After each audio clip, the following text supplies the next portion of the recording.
Who's going to tell me? She left.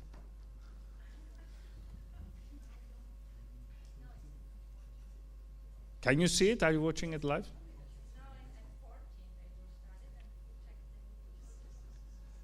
Okay, what are the things you want to say immediately? Let's have a sound check. Before we go live, what is it you want to say now and not live?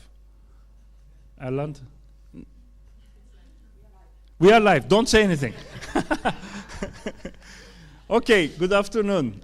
Good morning. Oh, do you say it, by the way? Good morning, and for the ones who are watching us live, welcome to our panel in Norway, Oslo, where we are being hosted by the Norwegian National Agency. This is the RAY Network Meeting 2023, and this thanks for joining us for the panel, where we will be sharing with you the initial findings of our RAY monitoring surveys. But our main agenda for this panel is not just to talk about statistics, but try to have a discussion on the most very recent RAY monitoring surveys, because these surveys play a pivotal role capturing the voices and experiences of thousands of young people who have participated in these projects, who took role and went through this important experience through the Erasmus Plus Youth and European Solidarity Corps programs.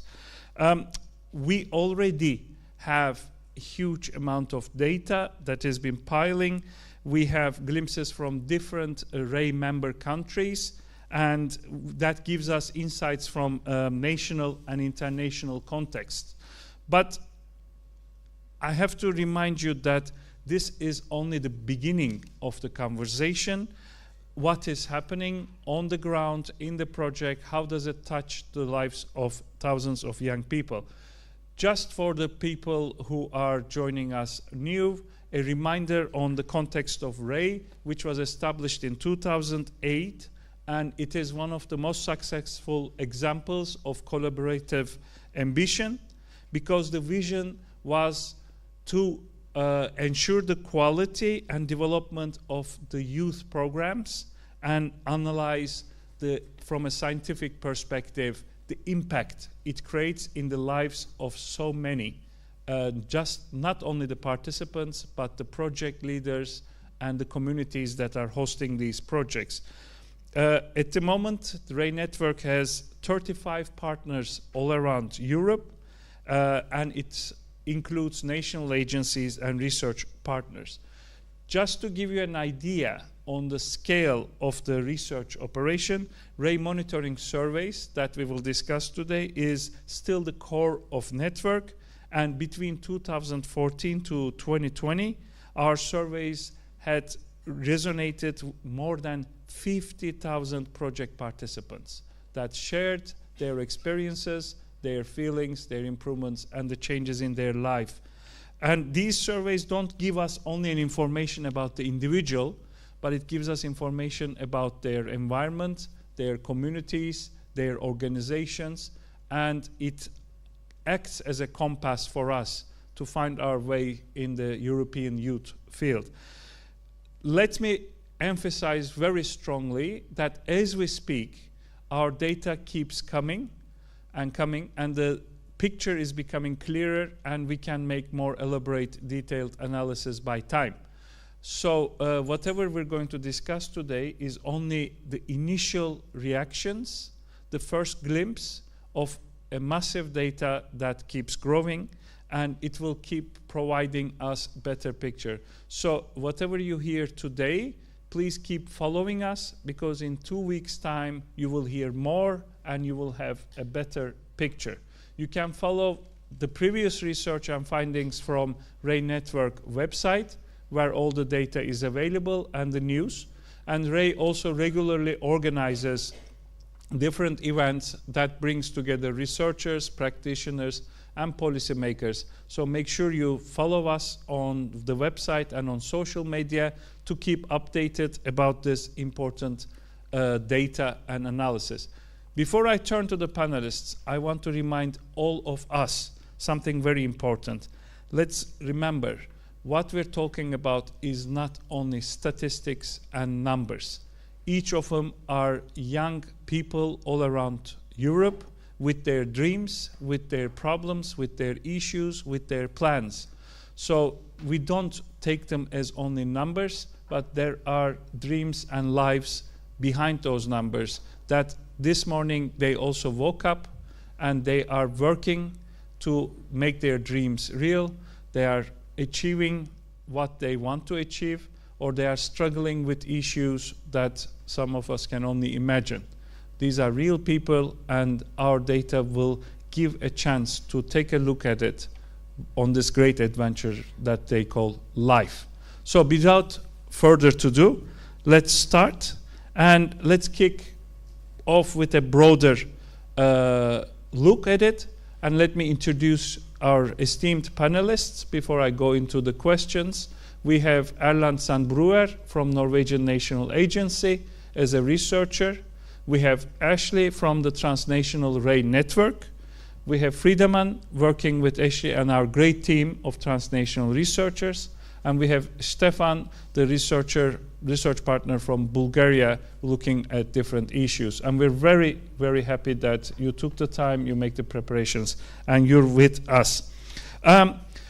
For some people who are following Ray Network for a very long time, this is update for you. Ray went through some methodological changes, especially after the pandemic, because this is our first survey in the post-pandemic and in line with the changes. Ashley, would you like to inform us about these changes, what has changed in Ray's methodological approach and focus?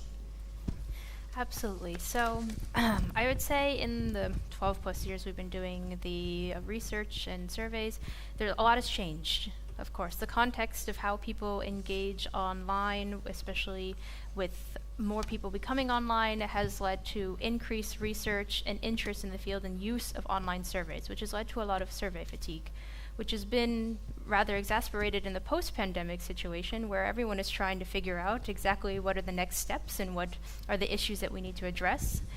And with the survey fatigue in mind, and also seeing data that younger people are using the internet more on mobile devices and mobile phones rather than computers, we've sort of taken this information and redesigned the survey to be more user-friendly. So we have created a mixed method of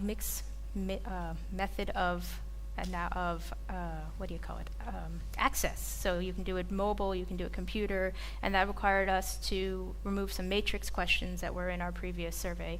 And also we've looked at shortening the time by modularizing, where we've taken single topic sort of chunks of questions and created modules. And there's a core module that all respondents have to answer, but then there is sort of these single themes of digitalization, inclusion, and things like that, where we can have randomized access for respondents. And this allows us to also change the survey if we need to in the future. If there's a new priority that comes into the program, or there's a priority that's taken out or is not as relevant anymore. So it allows us to be highly adaptive in the survey. And then the last part is we've tried to make it also a little bit more youthful by experimenting with things like emojis in our answering, and perhaps maybe voice message answers. And it allows the survey itself to move forward in a way where we collect data on the topics that are of interest to the program, and also allow us to expand outward as time goes on. Excellent. Ray Network brings together researchers from very different backgrounds all around Europe.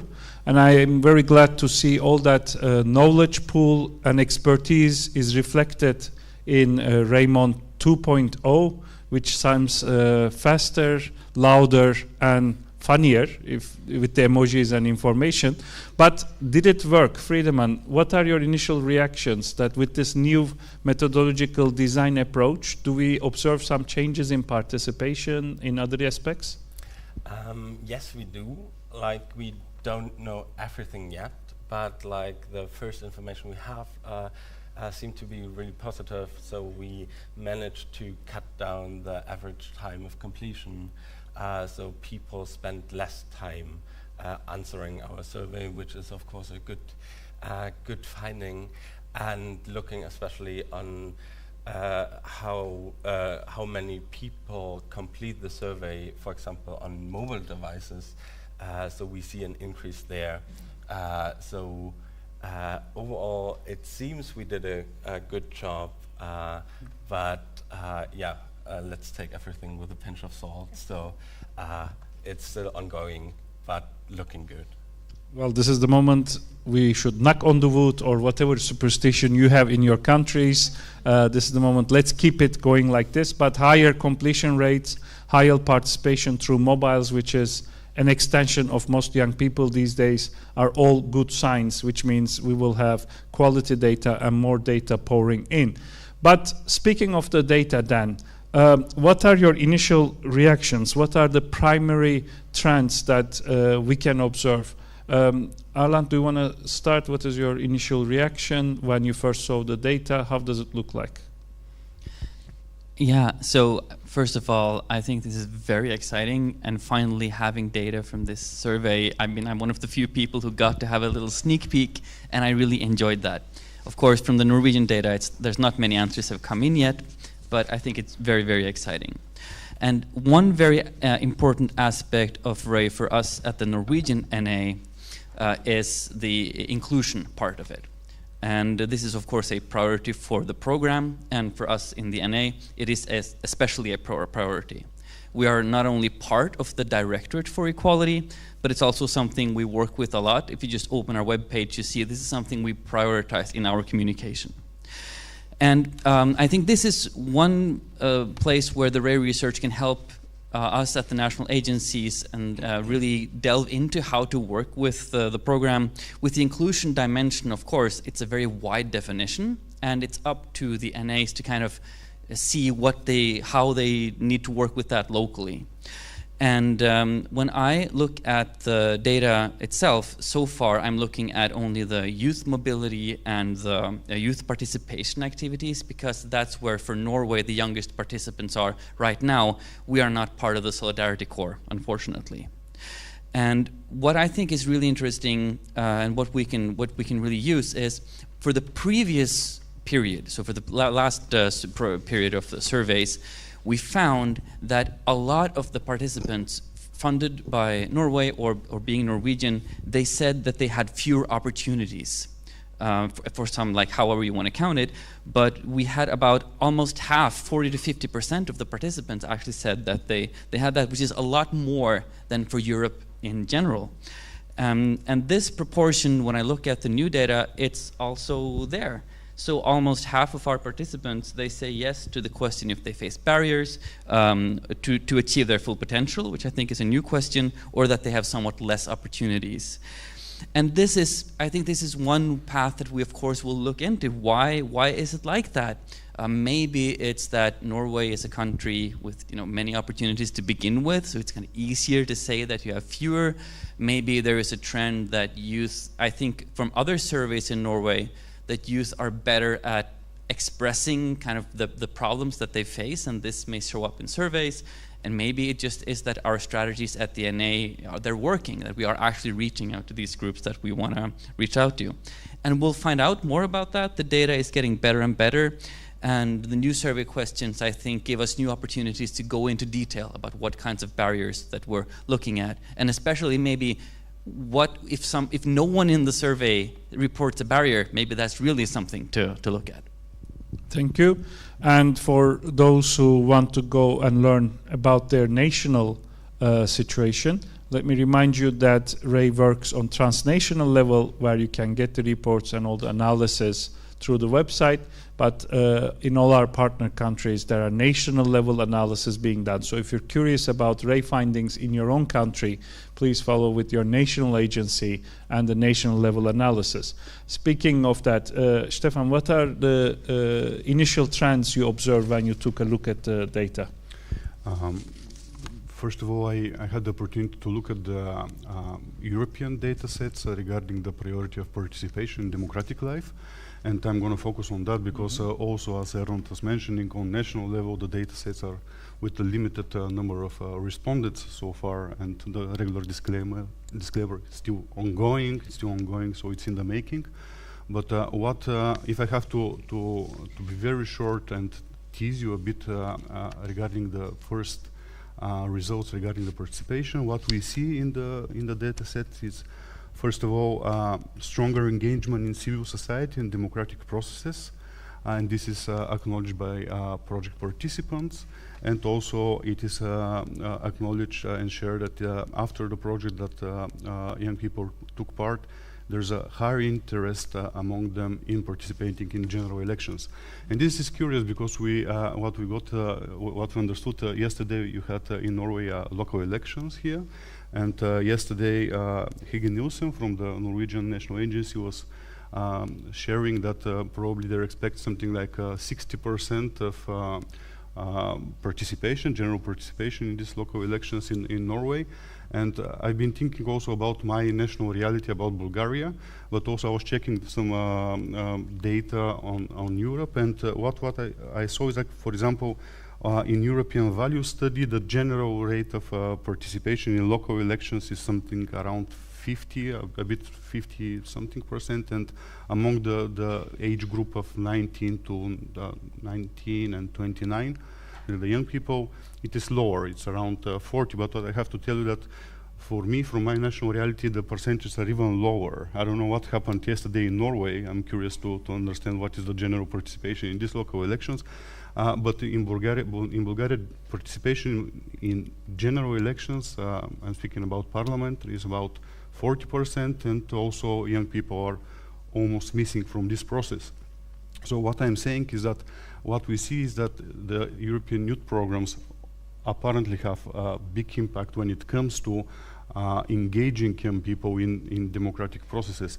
And this is just a first highlight that I would like to make, and I'll go deeper with the data and the findings a bit later on. Thank you, Stefan. It really means a lot. Again, I repeat, these are not just only numbers, these are young people. So if we're talking about 4 out of 10 normally going to the polls, and then if the project experience increases this, it will make a significant change. Well, we spoke about inclusion and participation. Friedemann, do you want to share your thoughts about another priority area, which is digitalization? Sure. And your initial reactions of the first thing as well. Yeah, so first observation I wanted to share is that actually we as researchers often look for things that stick out and that are new and exciting. And of course in the new survey there are a lot of new items to look at, and these were the things we were excited as a transnational team, and then we realized, okay, but it's also good to look for things that stayed the same. So as initial findings to share for the new survey, I brought like 3 findings of things that worked well in the past and continue to work well, so kind of feel-good findings. So first thing, Erasmus Plus continues to create meaningful and positive experiences both for youth workers and young people. So the post-project participation satisfaction is really high.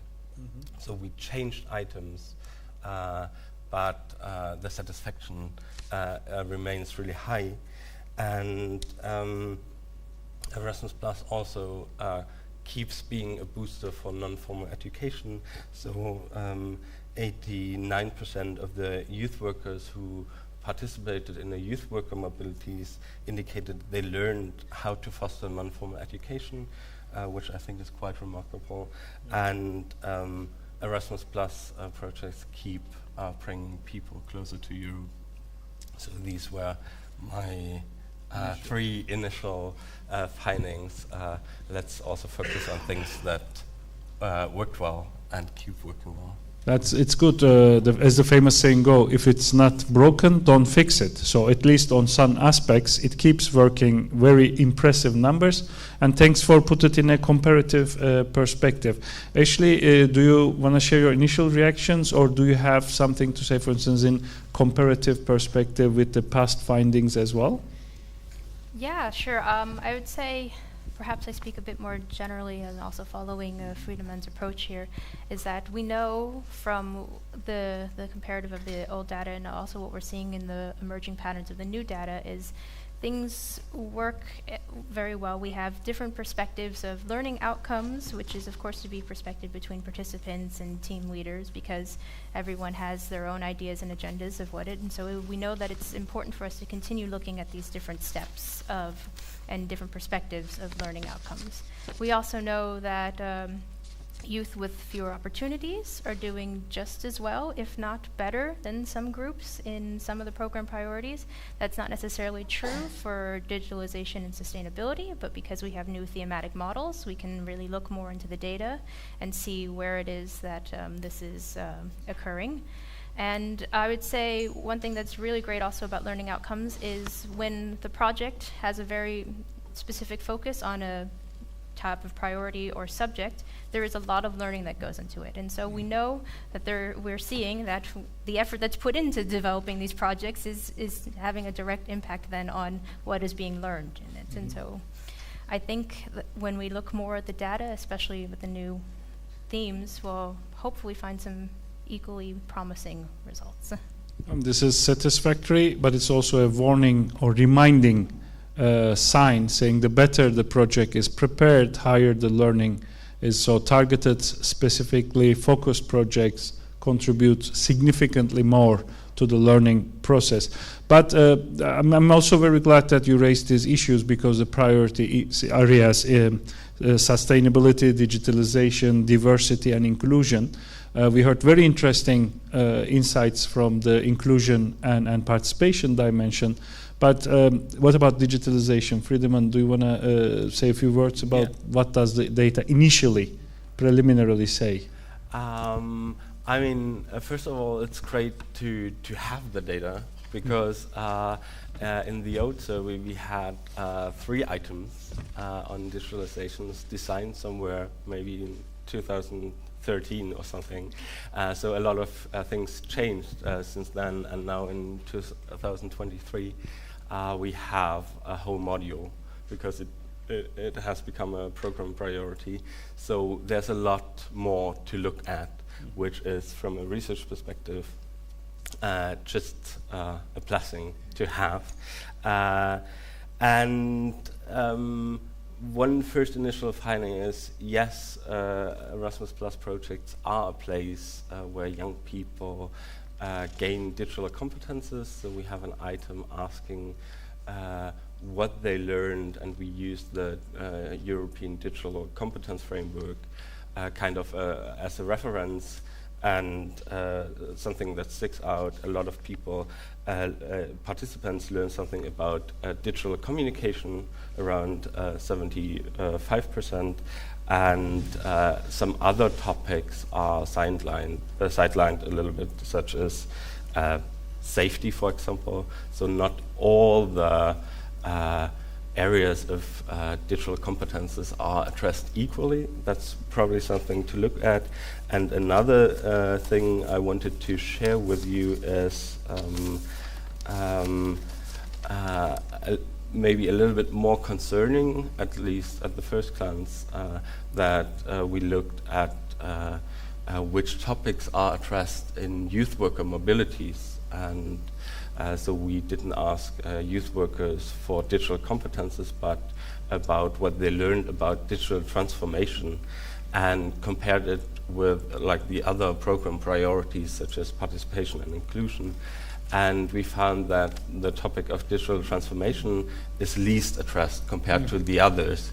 So there is a potential to actually boost digital transformation of the European youth sector that is, compared to the other program priorities, not fully used. So maybe these are 2 initial things to think about and to discuss. Thank you, Friedemann. And yes, I find it very important that the new design has specific modules looking each of these priorities, which is going to provide us with massive amount of detailed information on each of these priorities. But on top of that, this is a good moment to remind that RAY also has a targeted specific research on digitalization, RAY DG, which we will be discussing in the coming days here in the RAY network meeting. The researchers are working very hard on it.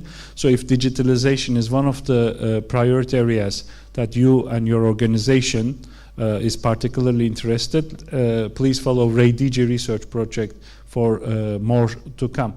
Ashley, what about sustainability? Right, so sustainability is also one of the new modules that has been added to the survey, and before that, it was three minor questions that we addressed previously, talking about sustainability from a knowledge point of view, an action point of view, and a value point of view.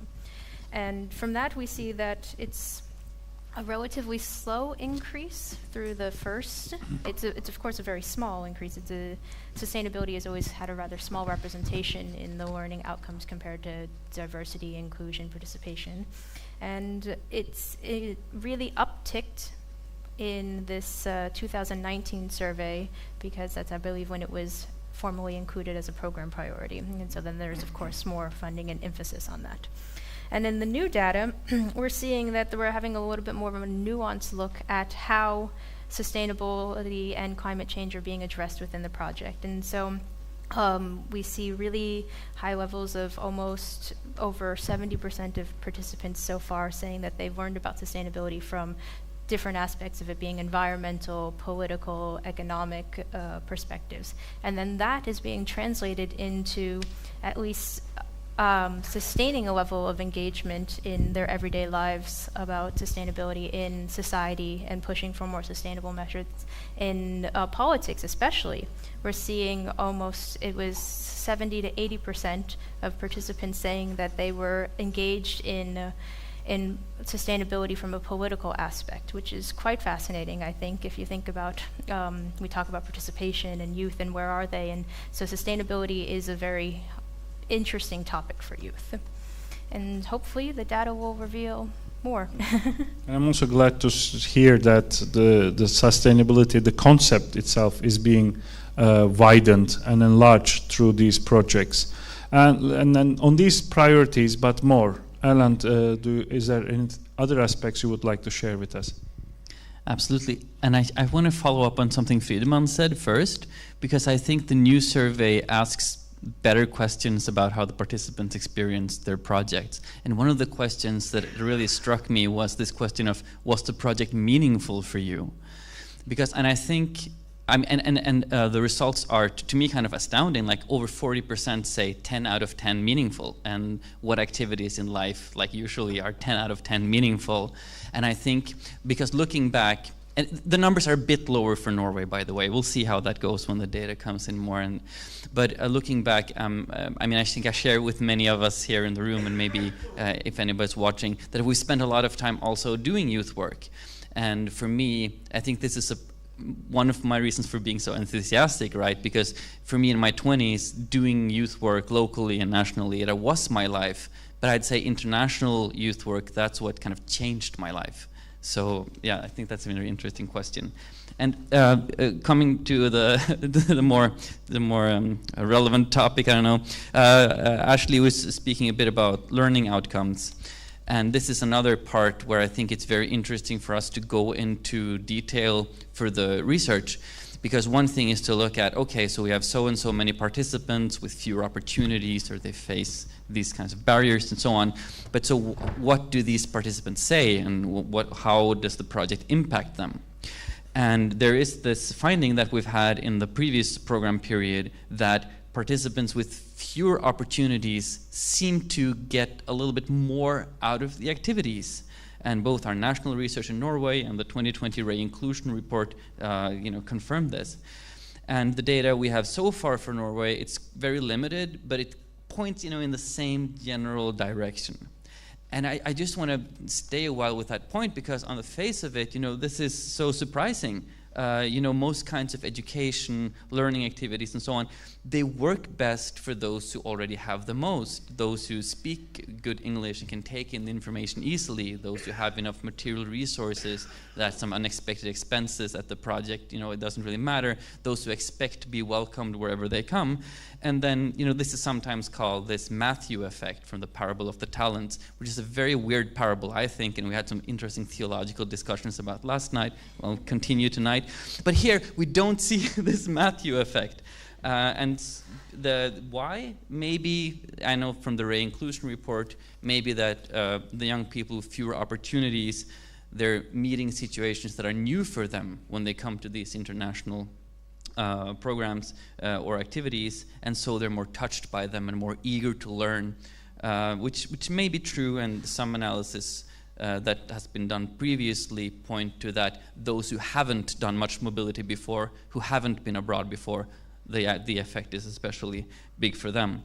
But for us at the NA, what we're using this for, this is a very strong and very clear argument for the value of international youth work for young people with fewer opportunities. And at the Norwegian NA, we're very aware of this. When we're reaching out to people, we're using this research and communicating with them. And I think people are, when we talk in this way, it has an effect that we are taken seriously usually, but taken a little bit more seriously maybe even.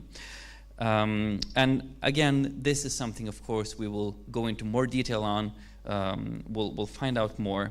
And I think the network, both the questions are better. We have now more questions to look at discrimination experiences, so we can go more into detail on that.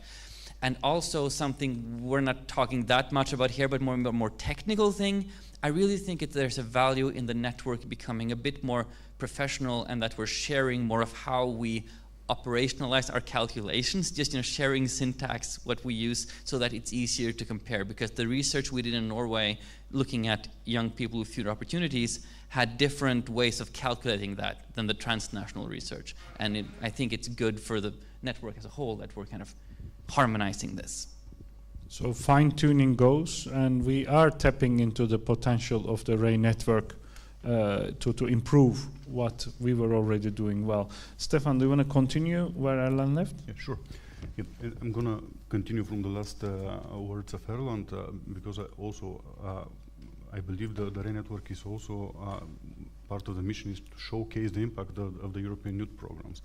And I'm going to continue a bit on the participation model and some of the initial findings, because what we see, again, the data and the surveys are still ongoing, but currently, for example, first making this clarification that the data sets are about project participants. We have also youth workers, we have project teams, so different groups of respondents that take part in the surveys. But still, if we even compare that, basically the trend in the current survey is still the same. And what I saw and I'm going to share with you is, first example is more than half of the project participants share they start engaging more in civil society after they took part into a project, and this is it's a quite significant percentage. Second example is we already mentioned that, and during the previous session we saw this very short slide, but 1/3 of project participants expressed higher interest in taking part into parliamentary elections, something that I referred to a bit earlier. And the third example, project participants express bigger interest in getting involved into the democratic processes in their societies, in their communities, in their countries. And this is around 40% of the project participants. What is even more interesting, what I find more interesting is that if we compare this data to the previous monitoring surveys the year before, we see a significant jump. So probably it's a bold to say upward trend because still the survey is ongoing, but just to mention, for example, engagement in civil society among project participants being one out of every 3 project participants in 2015-2016, and now it's more than half.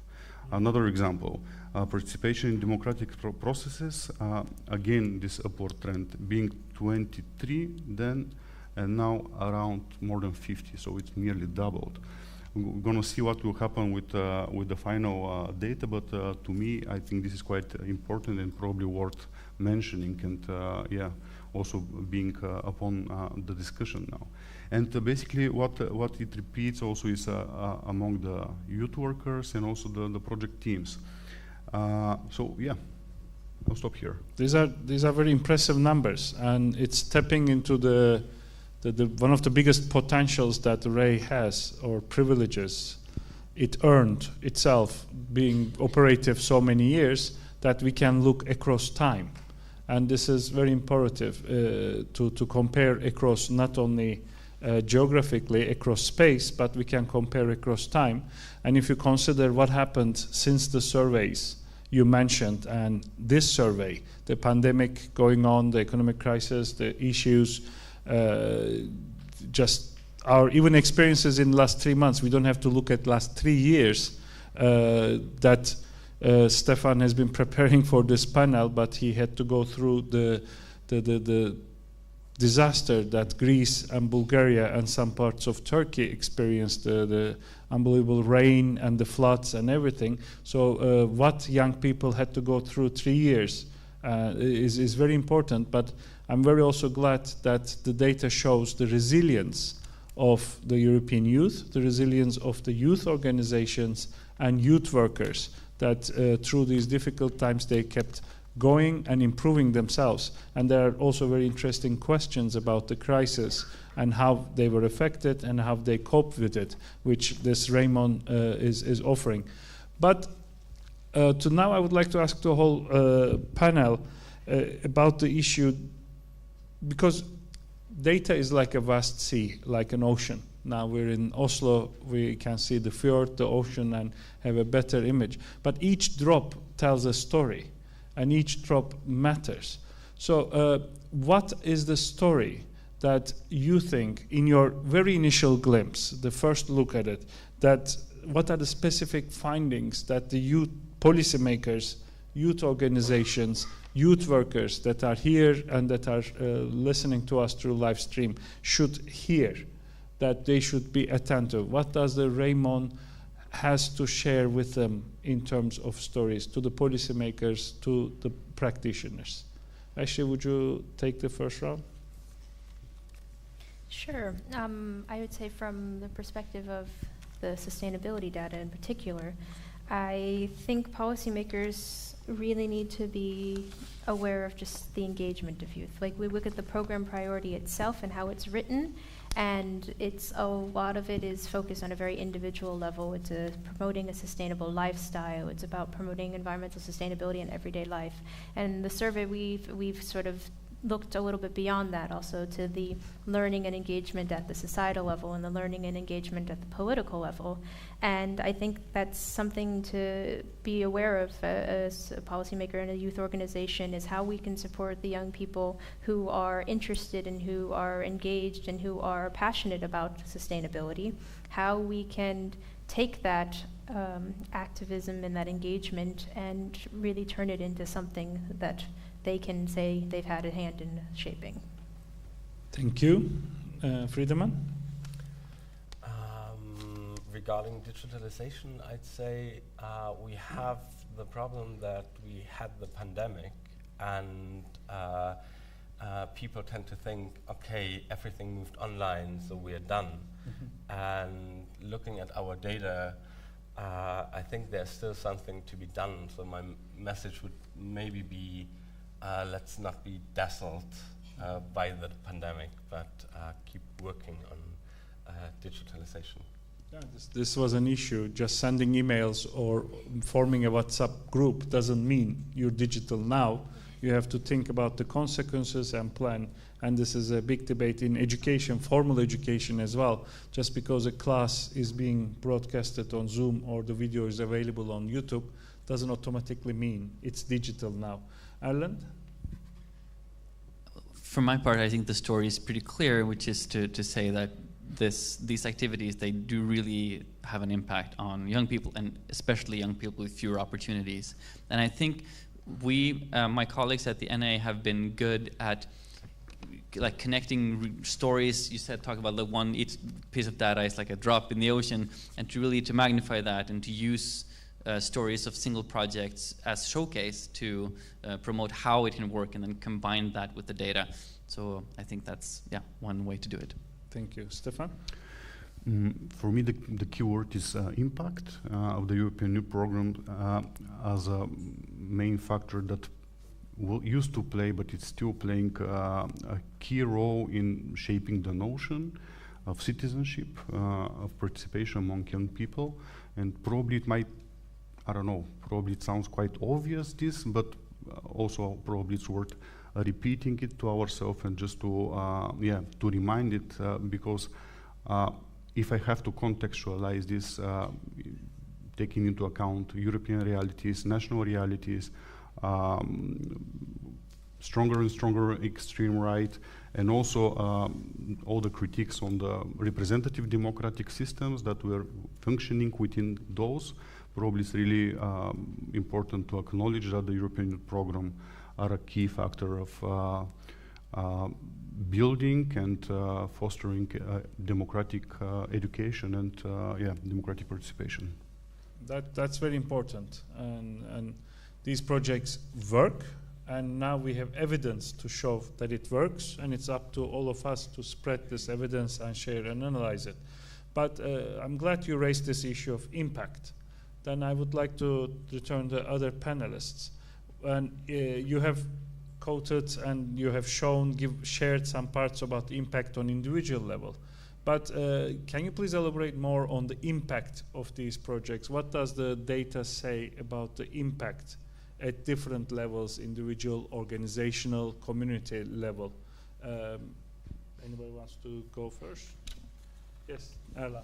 I don't have an answer, but I just, before coming here, I mean, one of my colleagues, kind of the veteran economist in my NA, he was like, okay, so you have all these researchers, and they're all funded by the program, and if they say anything negative, they will lose their jobs, you know. So that's why you're also enthusiastic. But of course, that's, I mean, okay, maybe I'm a bit enthusiastic, but I think it's so interesting that, again, that we're able to go so deeply into which parts work better, which parts work less, and to really have that conversation, both looking just at this panel, but also at this network meeting. So, yeah.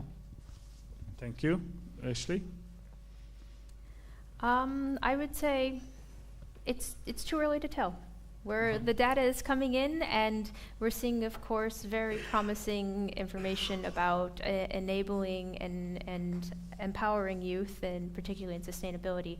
But it's too early to say from the data what is going to be the community impact and the organizational impact, especially. We just haven't seen that data at all yet. So I'd like to remain optimistic and and hopeful, because that's always what we strive for in the youth field, but I can't commit to any sort of things. Friedemann? Yeah, regarding digitalization, maybe I can pick up on that. So we know that, like, there's an item asking about how easy it was to integrate knowledge gained during youth worker mobilities, and it works okay-ish. There is room for improvement, but it works. And we also ask youth workers about the perceived impact on their youth work, and this is really high. So both the transfer of knowledge and the impact of youth work seem to be there and working.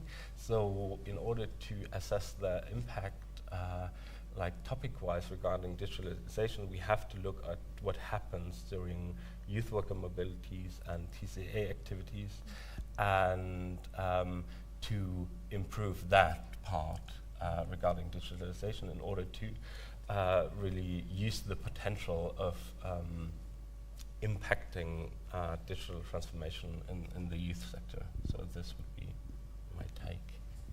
Thank you. Stefan, do you want to build a little bit more on the impact? You started the debate. And What?